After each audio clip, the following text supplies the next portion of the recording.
חרוזי אור היא חנות מכל העולם. בואו נעשה סיבוב בחנות ונראה לכם. אז קודם כל נתחיל, הקופסאות הן מגיעות מהתעשייה הישראלית. אנחנו לא מזניחים את התעשייה הישראלית. מה לעשות שחרוזים לא מייצרים בישראל? אז בואו תראו, קודם כל הקיר הזה שנמצא פה לפניי, זה חרוזים שמגיעים מיפן. כל זה מגיע מיפן. בואו נתקדם, יש לנו פה את הפנינים האמיתיות שמגיעות מהמזרח.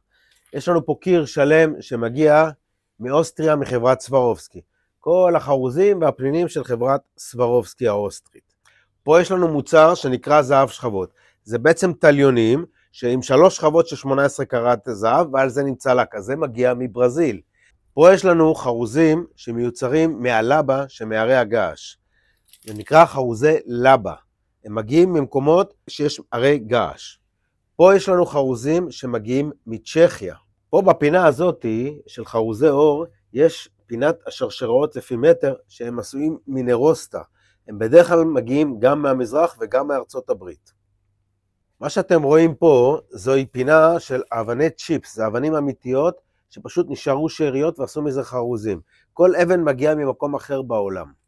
אנחנו נמצאים פה בקיר של הסוגרים. זה המון סוגים של סוגרים. יש את הסוגרים הרגילים, סוגרי מגנט, בדרך כלל מגיעים או מהמזרח או מארצות הברית. מצד שמאלי פה יש את כל סוגי הטליונים, שגם הם בדרך כלל מיוצרים במזרח ועוברים ציפוי פה בארץ של זהב או כסף. בפינה הזאת תמצאו אבנים מכל העולם, זה אבנים שעשו מהם חרוזים מברזיל, ונצואלה, מכל מיני מקומות בעולם תמצאו פה אבנים טבעיות.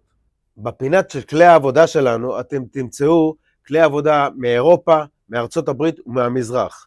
יש פה כלים מכל העולם. אז כמו שאמרתי לכם, לבוא לחרוזי אור לא צריך דרכון, אפשר לראות דברים מכל העולם. מחכים לכם פה, ז'בוטינסקי 22 רמת גן.